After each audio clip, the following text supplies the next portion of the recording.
encore chez vous avec un grand sujet pour décortiquer, analyser et pourquoi pas décrypter au regard de la Bible et de la brochure pour ceux qui sont dans le message du prophète William Marion Branham. Jésus partait au ciel, il a dit, je ne laisserai pas orphelin. Je viendrai en force. Le baptême du Saint-Esprit amène Dieu en vous. Et Dieu s'appelle Jésus.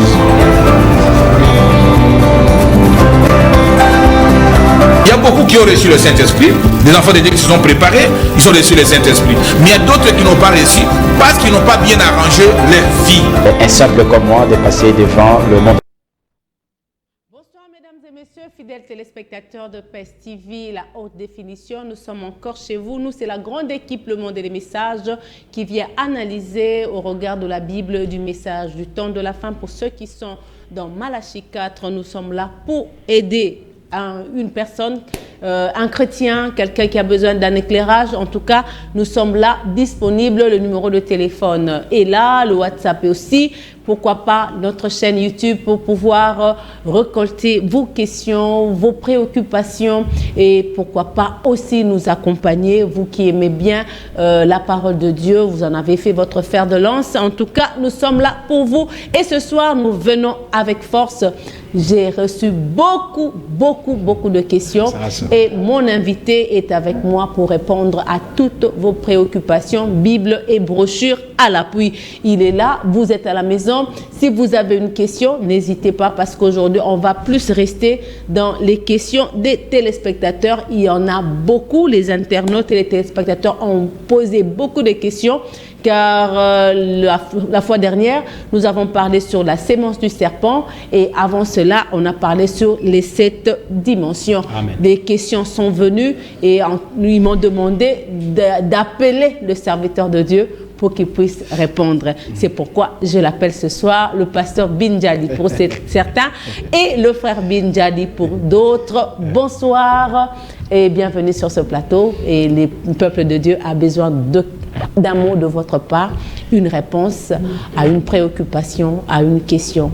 C'est Monica que je remercie grandement le Seigneur Jésus-Christ, auprès de qui nous avons trouvé grâce, vous et moi, de passer devant les enfants de Dieu à travers le monde. Ce n'est pas que nous connaissons quelque chose, c'est la grâce qui nous a été donnée de la part du Seigneur. Il y a des gens qui nous dépassent à connaissance, à bonté, à témoignage, mais simplement, c'est la grâce de Dieu que nous pouvons être là. Nous ne pouvons pas négliger les connaissances que Dieu a données à d'autres personnes. Simplement, nous voulons parler de la part du Seigneur avec beaucoup d'humilité. C'est la grâce du Seigneur que nous trouvons devant les enfants de Dieu. Sincèrement, je leur dis merci de la confiance qu'ils nous accordent depuis l'année passée. Et pour cette émission, le monde et le message, que Dieu le bénisse richement. Notre prière, que Dieu atteigne les désirs de tout et chacun, d'être converti, d'être prêt, parce que cette émission, ne l'oubliez pas, c'est une satinelle, c'est une émission d'avertissement que nous la soit à travers le monde. Nous ne regardons pas une église, nous ne condamnons pas les personnes, mais nous condamnons les systèmes et avertissons les enfants de Dieu à sortir des pourritures et revenir recevoir la vraie parole de Dieu qui est le rim to mim. Même nous-mêmes, si quelqu'un enseigne quelque chose contre la parole, qu'il y soit maudit.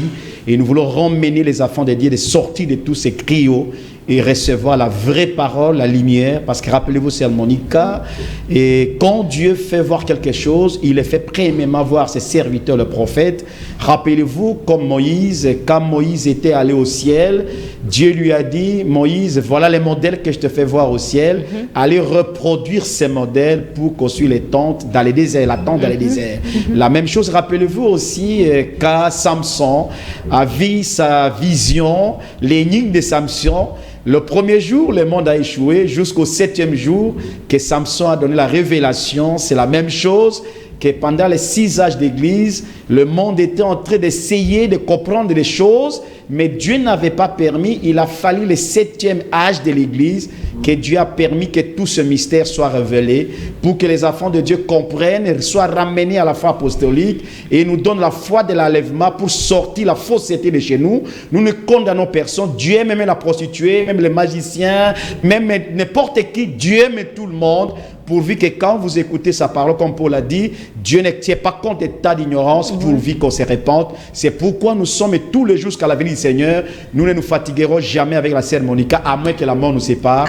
Nous parlerons toujours aux enfants de Dieu, toujours. Oui, frère Bin, lors de notre émission du 24 avril, nous avons parlé sur les 7 dimensions. Exact. Les téléspectateurs et internautes m'ont demandé de vous ramener un peu à ce sujet sur les 7 dimensions parce qu'il y a quelques couacs et ils voudraient à ce que vous apportez encore plus de lumière. Nous avons parlé de 7 dimensions, nous avons parlé de la lumière, le temps, la matière, on a parlé de l'enfer, le ciel et le 3e ciel.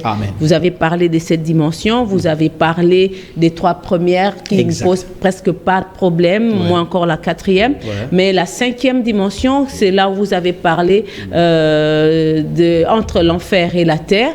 Il y a 3 compartiments là-bas, si je peux ainsi le dire.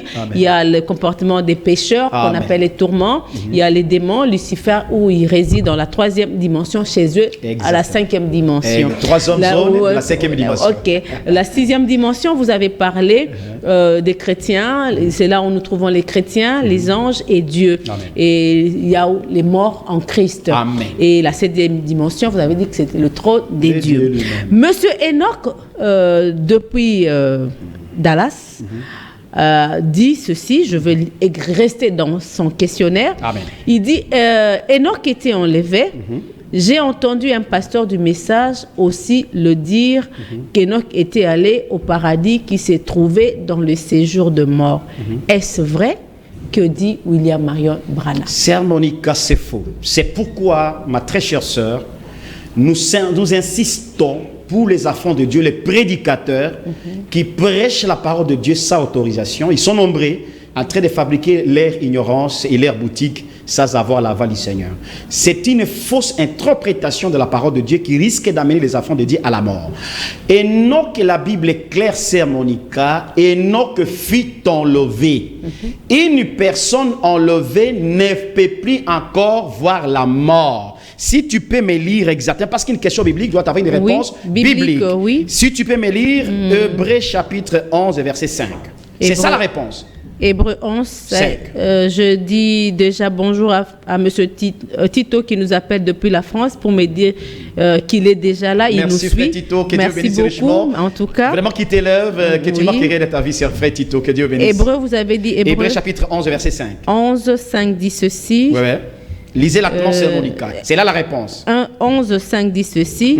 C'est par la foi qu'Enoch fut enlevé pour qu'il ne vit point la mort. Écoutez, réalisez. C'est par la foi qu'Enoch fut enlevé pour qu'il ne vit point la mort et qu'il ne parut plus parce que Dieu l'avait enlevé. La Bible dit qu'Enoch ne vit point la mort. Mais si Enoch ne vit point la mort, là, dans les paradis qui étaient à la 5e dimension, c'était la mort. Mais la Bible donne la réponse. Il n'a pas vu la mort. Mais vous ramenez Enoch dans les paradis de séjour des morts. Ça, c'est contredit la Bible. La réponse est claire.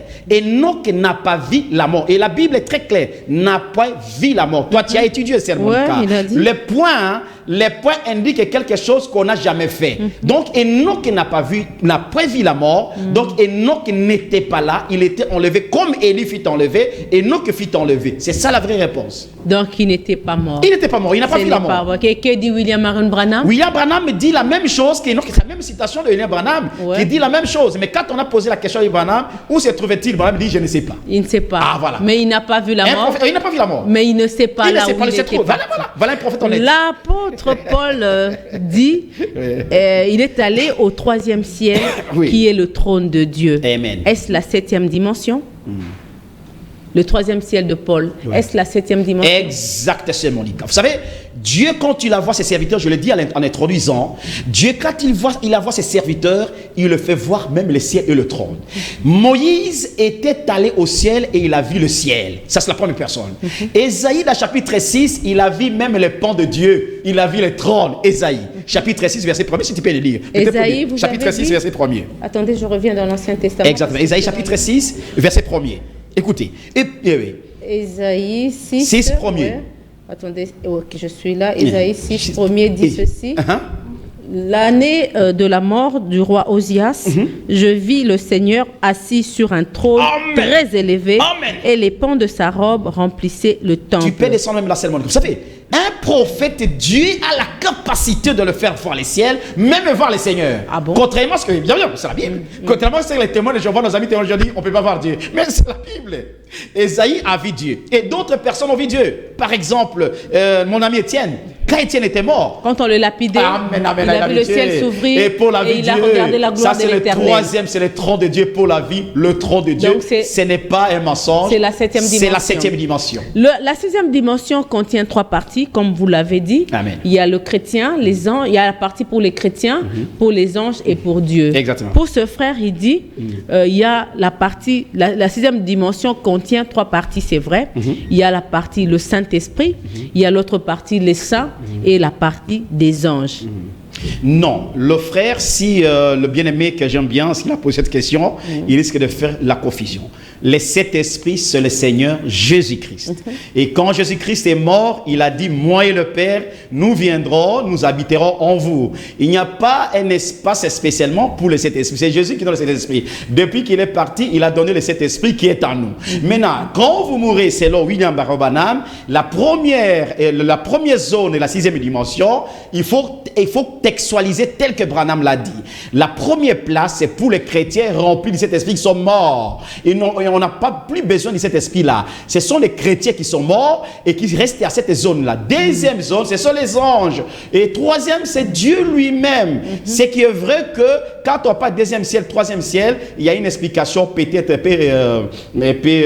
explosive. Oui. Pour dire que entre la deuxième dimension et la troisième dimension, en fait, la troisième zone, la deuxième dimension, il y a encore une échelle qui monte vers Dieu. Et quand William Branham, notre prophète, dans le 5e saut, 6e saut, quand il est allé à la 6e dimension, qui est la dimension, la première zone de la 6e dimension, là où il est allé mort, il a posé la question, où est Jésus-Christ? On lui a dit, il est là très haut. Voilà, c'est exactement ça. Et c'est quoi le premier ciel? C'est quoi le deuxième ciel? Le premier ciel, c'est là où se trouve le mort à Christ.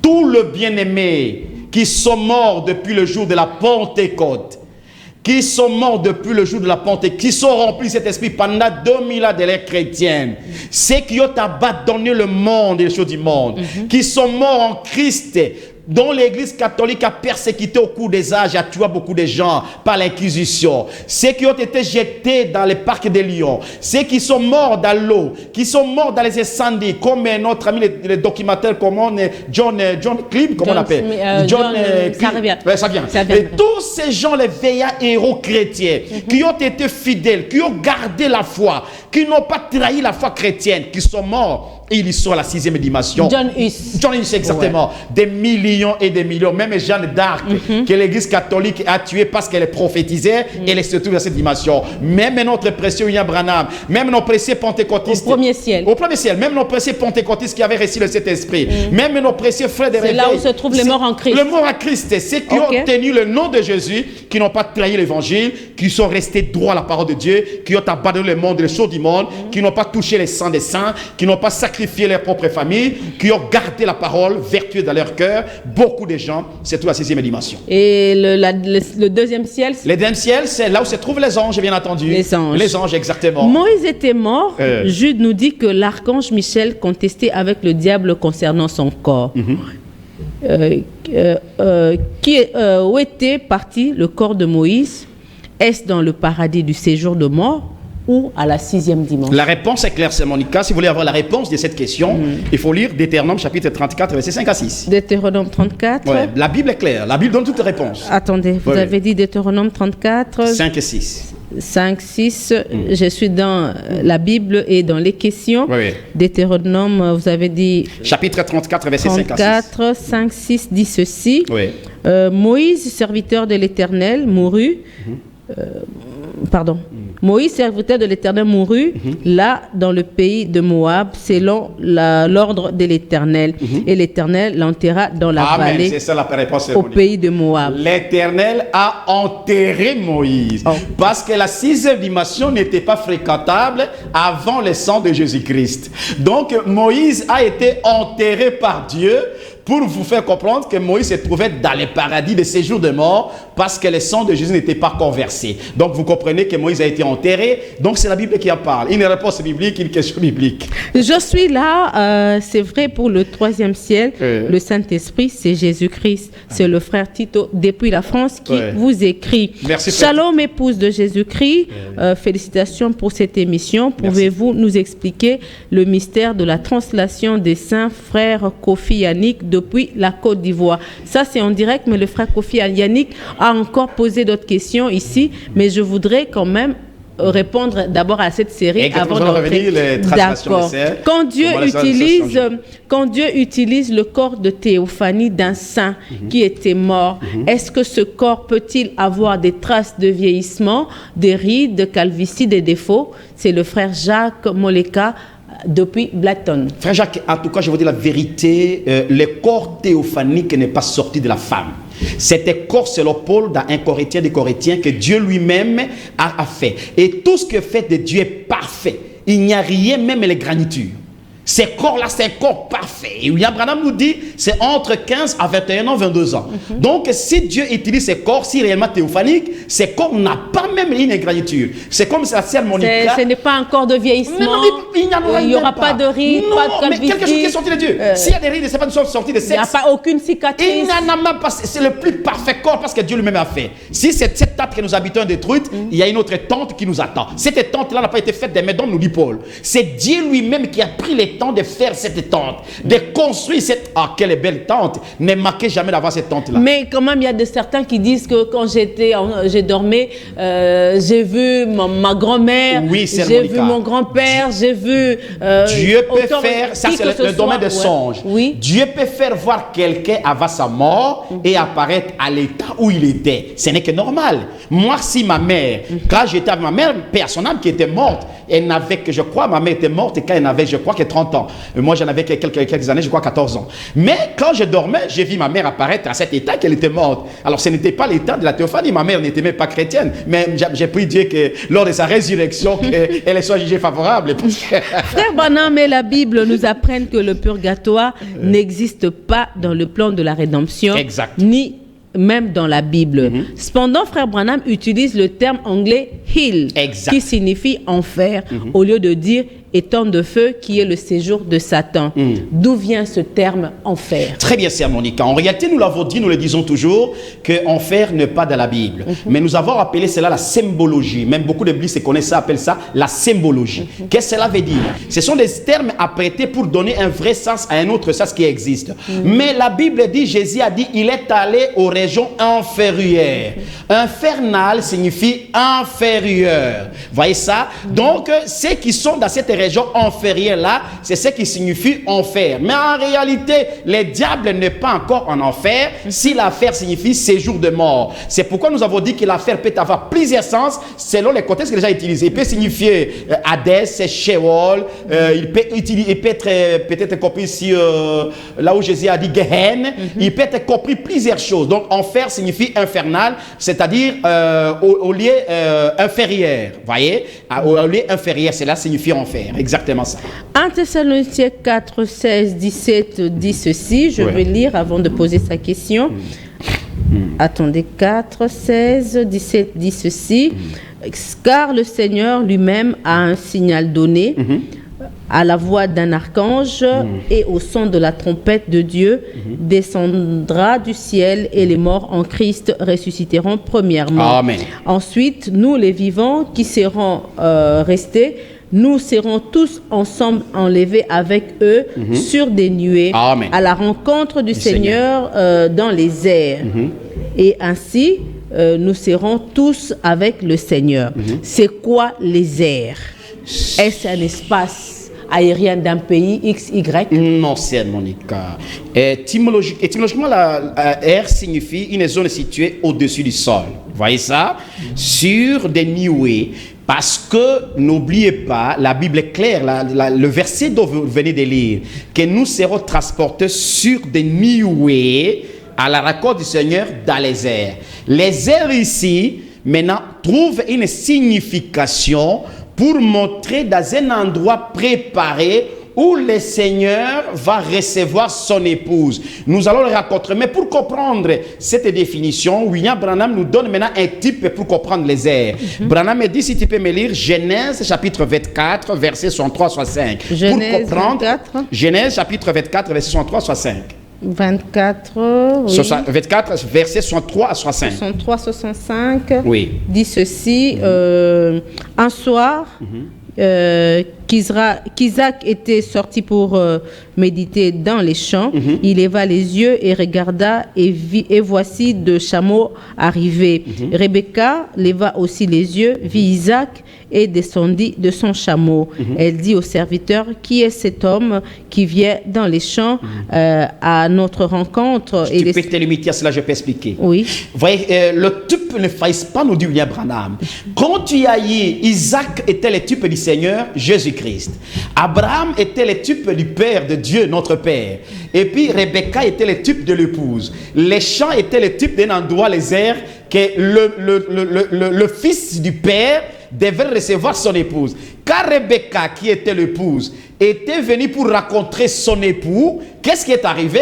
Il a vu son époux qui était en train de méditer dans les champs. Vous voyez ça? Ce n'était pas dans la maison de sa mère. Parce que sa mère a laissé une maison. La maison du Père, c'est là où nous serons au ciel, là où Dieu lui-même se trouve. Mais Rebecca n'a pas rencontré son chéri, ou n'a pas rencontré son chéri dans la maison de son père. Il l'a rencontré dans les champs. Vous voyez ça? Ouais. C'est ça exactement. Et les champs signifient comme les airs. Là où nous serons avec le Seigneur pendant 3 heures et demie, c'est ça là où nous allons rencontrer le Seigneur dans les heures. Dans les airs. Et il va préparer un endroit spécifique. Nous allons manger, boire. Les âges vont nous servir. On va dresser des tables longues. Nous serons heureux. Nous serons jeunes. Nous ne veillerons jamais. Il faut souhaiter aller au ciel. Il ne faut pas manquer le ciel. Il ne faut pas manquer le ciel. Une affaire à éviter, un ciel à gagner. Ce n'est pas parce qu'on n'a pas d'argent ou quoi que ce soit. Vous allez vous inquiéter à cause de l'argent, mes frères et sœurs. Pas du tout. Tous nous passons dans les mêmes souffrances. Mais il ne faut jamais manquer le ciel. Jamais manquer le ciel. Faites un effort d'abandonner le monde, les choses du monde, c'est Monica. Bonjour, pasteur. S'il vous plaît, je n'ai pas compris la 4e dimension. C'est le numéro 081 23 25 652. Et je profite aussi, il y a un frère qui dit bonsoir à vous, que Dieu de William Marion Branham vous bénisse. Si vous voulez, répétez pour nous ce qui se trouve dans la 1re dimension à la 5e. Merci.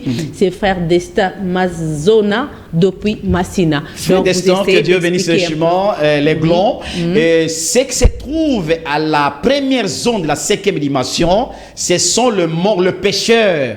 Batuamite mama bé, bandoki, ba magicien. Ce sont ces gens-là, le meurtrier, ceux qui sacrifient leur famille pour l'argent. Ce sont des magiciens, des faux pasteurs, des faux prédicateurs, ceux qui ne se convertissent pas, ceux qui sont tout le temps dans les cimetières, en train de faire le mal. Et quand tu le mets, avant qu'ils le meurent, ils peuvent se convertir. Ce sont les fils de Dieu. Mais s'ils le meurent dans cet état de péché, directement dans la première 5e dimension, là où ils sont dans les tourments, mais ce n'est pas encore l'enfer. C'est pas qu'on l'a fait, ils sont là, dans la première zone de 5 dimensions. C'est le pécheur. Tout celui qui n'a pas reçu Seigneur Jésus-Christ comme Seigneur Sauveur et qui n'a pas reçu le baptême du Saint-Esprit, qui ne s'est pas baptisé au nom du Seigneur Jésus-Christ, qui a refusé la parole de Dieu, l'évangile de notre salut. Toute personne qui meurt, il se trouve dans cette zone de 5e dimension appelée zone des pécheurs. Et la 4e dimension? La 4e dimension, bien aimé, nous avons dit que vous avez compris les 3 dimensions, merci beaucoup. La 4e dimension, on appelle la dimension des ondes. Qu'est-ce qu'on appelle les ondes? Ce sont des rayons électromagnétiques. Qu'est-ce que je vais expliquer par là? Je donne un exemple simple. Nous sommes en train de passer l'émission sur PES TV, la haute définition. Maintenant, qu'est-ce qui arrive? Si vous êtes par exemple à Kisangani, dans une forêt, cette émission est en train de passer, mais il n'y a pas moyen de la capter. Mais si vous amenez les dispositifs scientifiques, vous avez l'antenne, vous avez la télévision, vous avez tout comme ça, vous allez directement nous voir. Nos images passent à travers le monde entier. Mais ceux qui ont les dispositifs qui peuvent capter cela, ce qu'on appelle les ondes. Donc c'est ça. Ouais. Ce sont des dispositifs électromagnétiques, des dispositifs scientifiques. Est-ce que dans le 3e ciel, les chrétiens peuvent parler avec Jésus ou bien Jésus a un autre corps? Très bien, c'est une bonne question. Oui. Quand nous citons les journalistes de l'histoire, les prophètes de Dieu, William Marion Branham, quand William Branham est parti à la 6e dimension, Branham dit qu'il a cherché Jésus et on lui a dit que Jésus est à la 7e dimension. Ce qui est vrai, que ceux qui sont à la 6e dimension, ils lui parlent. Il se salue, ils ne mangent pas, ils ne dorment pas, ils sont heureux, ils sont dans la joie, ils sont jeunes et consorts. Mais simplement pour vous dire la vérité, je ne sais pas si Jésus le rencontre. Mais vous ne savez pas s'il cause aussi avec Jésus. Exactement. Ça, vous ne savez pas non plus le corps que Jésus a maintenant là. Donc c'est un mystère aussi. Oui, je reviens à la question de frère Kofi. Oui, de frère Kofi Yannick depuis la Côte d'Ivoire qui veut savoir si vous pouvez expliquer le mystère de la translation des saints. Ouais. La translation des saints, bien-aimés, pour comprendre le mystère de la translation des saints, il faut commencer d'abord de comprendre ce qu'Abraham était. Oui. Dans Genèse chapitre 18, quand Elohim a rencontré Abraham, Dieu lui a dit à Abraham, je te visiterai. Mais quand Abraham est parti dans chapitre 21-22, avant que le fils promis soit venu, Dieu a régéni Abraham. Dieu a régéni Sarah. C'est ça le mystère de translation. Quand Abraham et Sarah ont été régénis, parce que Sarah, qui a dit que mon corps ne peut pas plus supporter mon mari, je suis veille, je n'ai plus les laits lactés, je n'ai plus de canaux lactéraux pour faire nourrir, pour faire allaiter mon fils. Il lui fallait que Dieu fasse quelque chose. Et qu'est-ce que Dieu a fait? Dieu a régéni Abraham. Dieu a régéni aussi Sarah. Il a rajeuni. Rajeuni, bien sûr. Oui. Et quand Sarah est partie là, il a trouvé un roi qui était même un jeune roi, Abimelech. Et Abimelech a dragué Sarah. Mais comment devait-il draguer une maman de 95 ans? C'est que Dieu a régéni. Et maintenant, nous, quand nous allons partir au ciel, c'est ça la translation. Quand nous allons partir au ciel, nous allons changer en éclat d'œil. Nous allons revêtir un corps glorieux. Un corps glorieux, incorruptible. Nous deviendrons jeunes immédiatement et nous allons raconter. Il y a des gens qui m'attendent ce soir qui ne mourront jamais. Il y a un groupe particulier qui sont des graciés qui ne mourront jamais, qui seront changés en éclat d'œil. Ces gens sont ceux qui ont cru ce précieux message, qui ont fait l'expérience de cet esprit, qui seront translatés, changés en éclat d'œil. Il faut faire groupe de ceux qui ont reçu ce précieux message. Mais un jour, on va faire une émission pour spécifier exactement la translation. Bonsoir, pasteur. Matthieu 12, 31. Jésus-Christ dit, tout péché sera pardonné aux hommes. Expliquez-moi maintenant. Expliquez-moi. Péché, je ne comprends pas. Péché contre l'esprit, là, il n'y a pas le pardon. Même, expliquez-moi un peu ce verset. Oui, c'est le frère Fabrice Lessa, depuis Kasumba Lessa. Oui, bien aimé, que la service richement. Tous les péchés sont pardonnables. Certainement, c'est Jésus qui l'a dit. Vous avez fait des gris-gris, vous avez dragué, vous avez avorté, vous avez fait tout le mal possible. Jésus vous pardonne. Mais il y a un péché impardonnable, c'est le blasphème contre le Saint-Esprit. Qu'est-ce que signifie blasphémer? Blasphémer, c'est-à-dire injurier, critiquer, parler à mal contre le Saint-Esprit, son action. C'est pourquoi Jésus a dit, si vous parlez à mal des fils de l'homme, vous serez pardonné. Mais si vous parlez à mal contre, ne sera point pardonné. Contre l'action du Saint-Esprit, il ne vous sera pas pardonné ni dans ce siècle, ni dans le siècle à venir. Je peux lire. Il dit, c'est pourquoi je vous dis, tout péché et tout blasphème sera pardonné aux hommes. Mais le blasphème contre l'esprit ne sera point pardonné. Maintenant, William Branham nous explique ceci. Branham nous dit ceci. Si la vérité de la parole de Dieu est révélée, les blasphèmes aujourd'hui, c'est quoi? Quand la vérité est proclamée, le message de Dieu est révélé, Dieu démontrera trois choses. Sa parole, son esprit, son action. Quand vous critiquez, vous parlez à mal, mes frères bien-aimés, il n'y a pas le pardon. C'est pourquoi, même si quelqu'un prophétise à l'église, ne vous moquez pas. Si quelqu'un parle la langue, ne vous moquez pas. Si quelqu'un entre en transe et parle cet esprit dans l'église, soyez prudents, mes frères bien-aimés. Beaucoup de gens ont blasphémé sans les connaître. Alors, il faut être prudent. Le message de Branham, c'est la vérité. Et quand elle est proclamée, il ne faut jamais se moquer, ni parler à mal de ce message. C'est ça, blasphémer. Merci, frère. C'est ça, blasphémer. Oui, je suis en train de lire toujours les questions. Là, je crois, pour les dimensions, on peut s'arrêter là. Je sais que d'autres écrivent, on va voir. Mais nous entrons maintenant dans la sémence du serpent, notre sujet du 1er mai. J'ai eu des questions, j'ai eu des congratulations. Vous avez laissé les gens en émoi. La sémence du serpent. Il y a le frère merci beaucoup. Silas Upinda, depuis Aouba en Ituri, a posé cette question. Ituri, je connais bien l'endroit. Pourquoi la Bible ne parle pas clairement de sexe, mais plutôt du fruit? À ce que je sache, Dieu appelle chaque chose en son nom. Pourquoi il ne parle pas du sexe, mais vous parlez du sexe? Bénisse le frère d'Elituri. Oui. Dieu est souverain dans sa parole. Dieu parle de mystère. Un mystère, c'est une vérité cachée que Dieu seul le révèle à quand il le veut. Quand Dieu parle des choses de la Bible, Dieu ne parle pas toutes choses dans l'ouverture.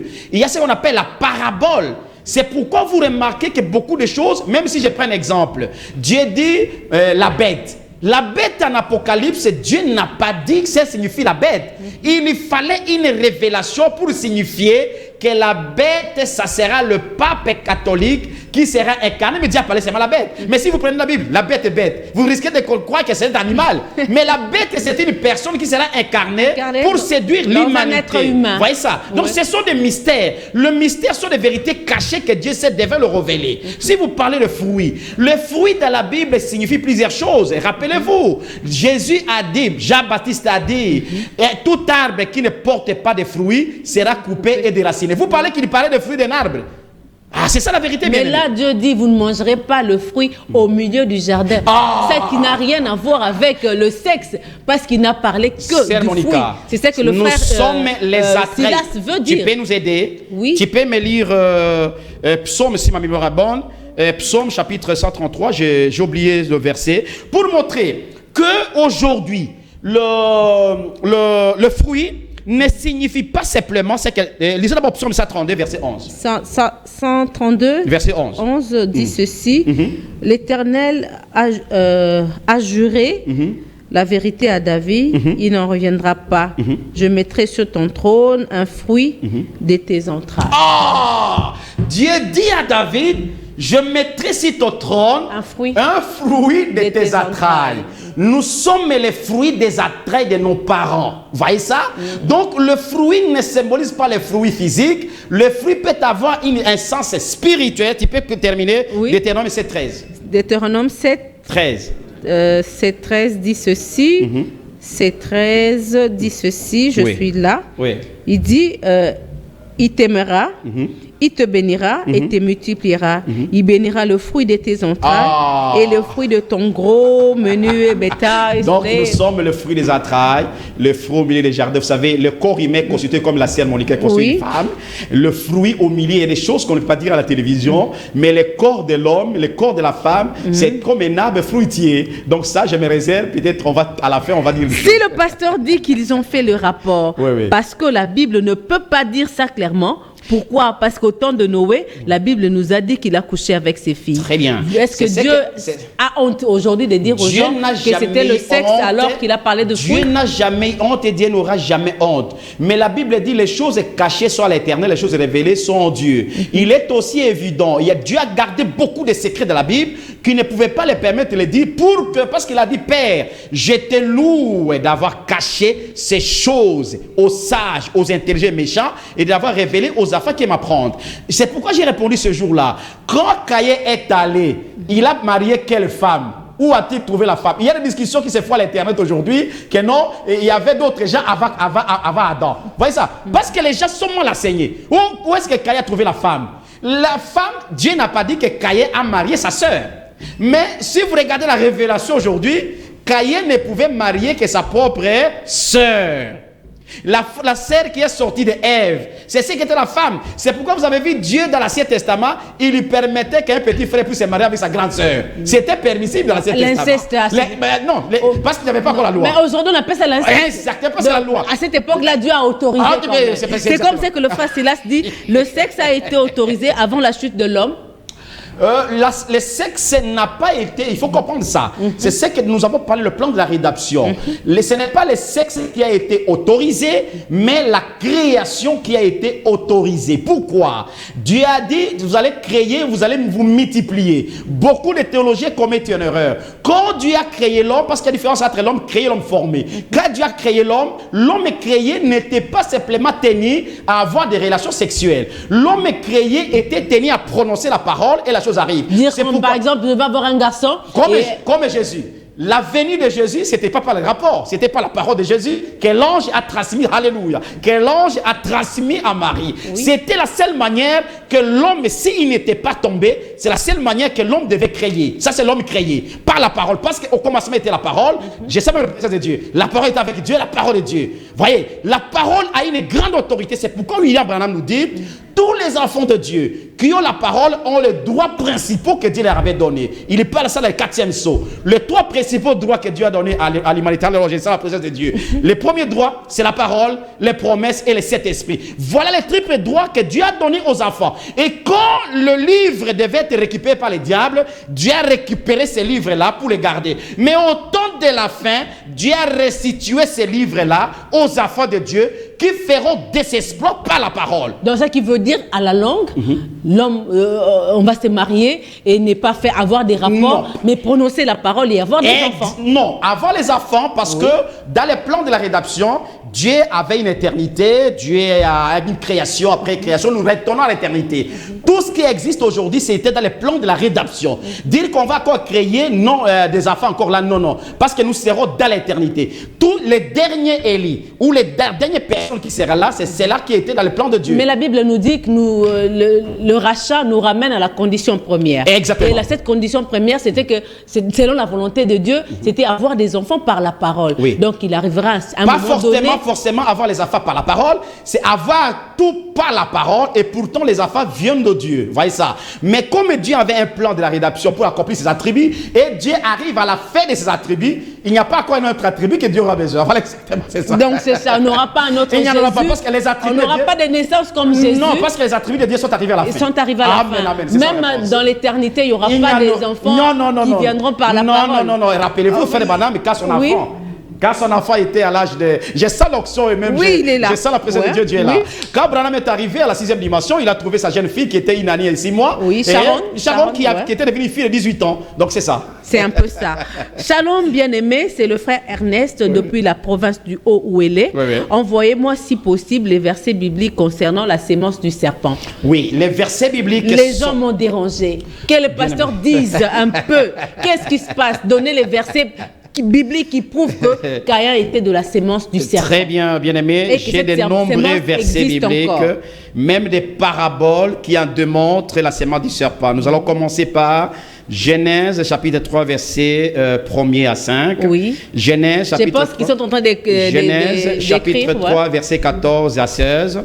Matthieu chapitre 3 verset 33. Matthieu chapitre 12 verset 33. Matthieu chapitre 3 verset 7. Luc chapitre 3 verset 7. La parabole des sémères. Matthieu chapitre 13 verset 24 à 30. Matthieu chapitre 13 verset 36 à 40. Jean 8 44. Ainsi beaucoup de versets en démontrent la sémence du serpent. Exactement, c'est ça. Salut, c'est le frère Patrick Mafuala depuis l'Angola. Si c'était le sexe, pourquoi Dieu ne l'a pas interdit à la femme, mais il donne la loi à l'homme? Il fallait que Dieu dise à la femme, ne fais plus de sexe. Mais il n'a pas dit ça, mais seulement il a donné la loi à l'homme, tu mangeras la sueur de ton front. Pourquoi? Pourquoi, bien-aimé, une grande question? Parce que l'homme est le chef et le maître de la femme. Si vous regardez bien la Bible, à Genèse chapitre 3, vous remarquerez que lorsque l'homme a été créé, la femme est sortie de l'homme. C'est pourquoi l'homme a toujours une responsabilité. Moi, je suis contre les frères qui pensent que les femmes sont plus spirituelles que les hommes. Non. Quand l'homme a vu sa femme, os de mes os, l'homme était dans la responsabilité, c'est pas la responsabilité, l'homme était dans la responsabilité de reproduire ce que Dieu a dit à sa femme. C'est pourquoi dans le chapitre 3, vous avez vu que Ève était enseignée par son mari. Mais parce qu'elle voulait être une enseignante, elle a commencé à dire au serpent, Dieu nous a dit. Où est-ce qu'elle a appris ça? Elle a appris ça auprès de son mari. Son mari lui a dit ça. Abraham dit que chaque soir, Dieu venait dans le jardin d'Éden vers la brise du soir. Même la Bible parle. Et Dieu parlait à ses enfants. Ève était bien enseignée. Vous voyez ça? Mais simplement, elle voulait mettre son intelligence, comme aujourd'hui les femmes cherchent à prêcher et faire tout ça, porter les pantalons. C'est ça les dégâts aujourd'hui. Mais quand même, il y a eu un temps entre la création ou la création de Ève et la formation d'Ève. Bien sûr. Mais il y a eu un temps où Dieu est resté avec Ève seulement. Est-ce que vous savez ce qui s'était dit? Non, il faut qu'on se dise des vérités. Vous dites que la femme ne veut pas prêcher.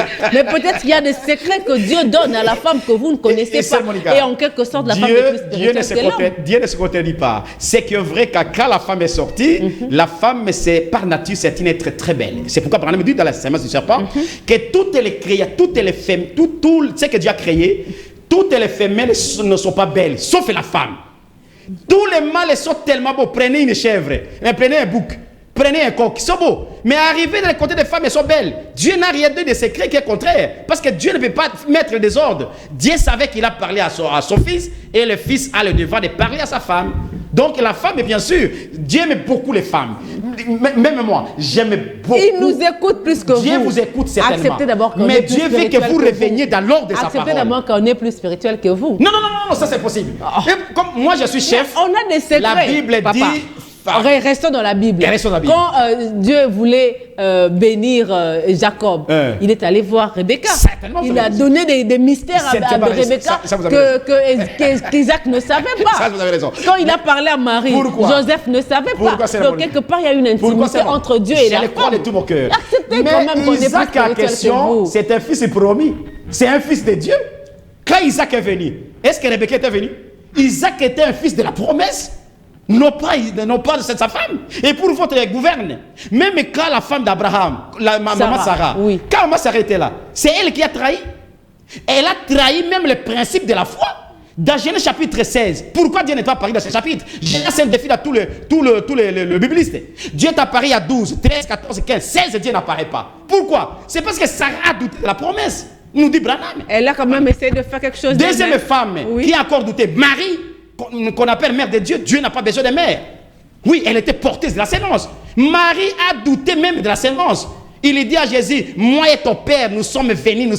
Vous les femmes, vous cachez toujours la vérité. Jésus lui a répliqué, non, laisse-moi m'occuper des affaires de mon père. Joseph n'est pas mon père. Alléluia, c'est ça la vérité. Marie se trouve dans quelle dimension? Pourquoi les catholiques prient Marie? C'est une grande déviation, mes frères, mes sœurs, écoutez-moi. Vous qui êtes dans l'église catholique avec la statue de Marie, c'est ce qu'on appelle l'idolâtrie par excès. Marie est à la 6e dimension et Marie ne revient pas pour le moment. Elle reviendra quand nous serons enlevés. Marie sera avec nous. Marie est dans la 6e dimension avec tous les saints. Toute personne qui adore Marie ira en enfer. Ainsi dit le Seigneur. Mais comment expliquez-vous que de fois les gens prient, ils font des neuvaines là et ils ont des solutions aux problèmes? C'est Monica. Ils le prient et ils trouvent les diables, c'était séducteur. Je vous dis la vérité. Les diables, c'était séducteur. Quand l'esprit malin sortit auprès de Dieu pour dire à Dieu, je vais séduire Akab. Vous pensez que ces gens n'ont pas prophétisé? Les maçons des prophètes nous avons. Vous pensez que les gens ne savent pas? Même si vous allez au cimetière, les gens pensent qu'on raconte Dieu, mais ils racontent les diables.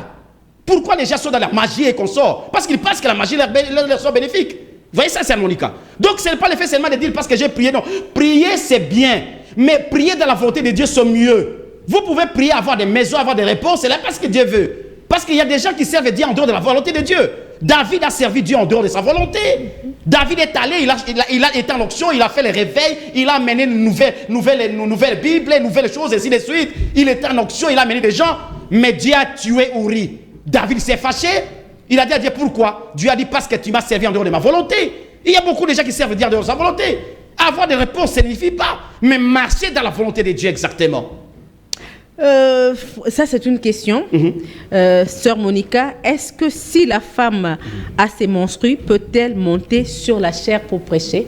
D'abord, par définition, ma sœur, mon frère, ça c'est une question. Une femme ne peut pas prêcher selon Timothée, selon Paul, selon Corinthiens. Une femme qui prêche, c'est une femme maudite. Et elle et ceux qui l'écoutent iront en enfer. Ainsi dit le Seigneur. Même si elle opère des miracles, Église du monde entier, écoutez-moi, c'est la Bible qui en parle.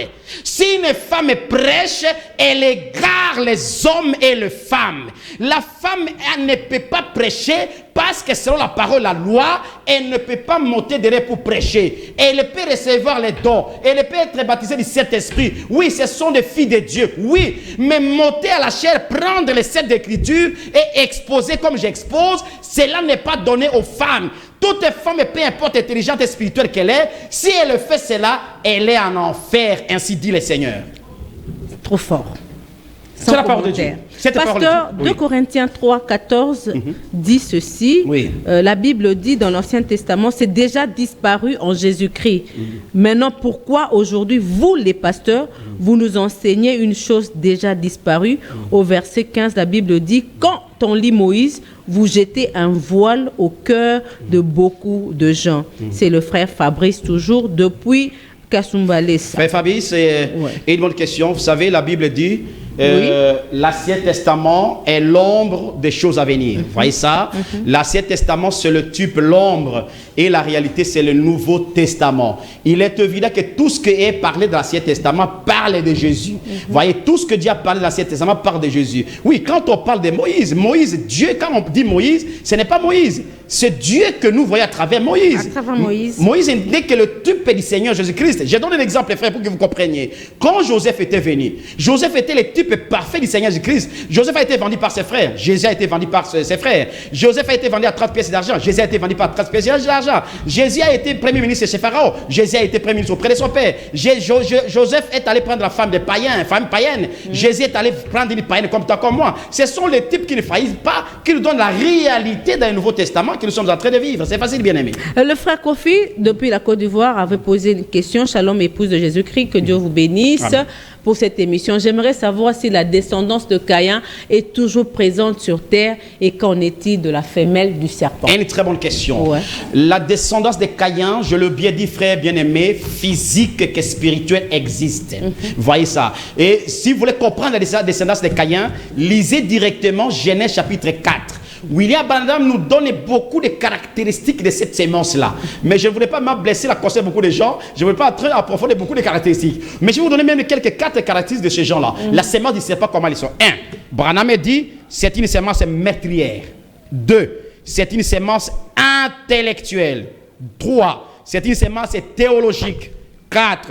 C'est une sémence invatrice. Elle invente beaucoup de choses. Et 5, tout ce que vous voyez là, les hautes sphères scientifiques et tout ça, je vais me réserver. Il y a beaucoup de caractéristiques, mais je me réserve. Parce que les gens risquent que je les attaque. Excusez-moi, je ne l'attaque pas, mais je n'ai pas de la part de Dieu. Alors, pour revenir, Sœur Monica, cette femelle-là, quand Dieu maudit l'homme et le serpent, la serpente était automatiquement maudite parce que Dieu ne pouvait pécher contre la loi de la reproduction. Parce que si le serpent est normal et est maudit, et la serpente est droit, comment on peut reproduire? C'est ça.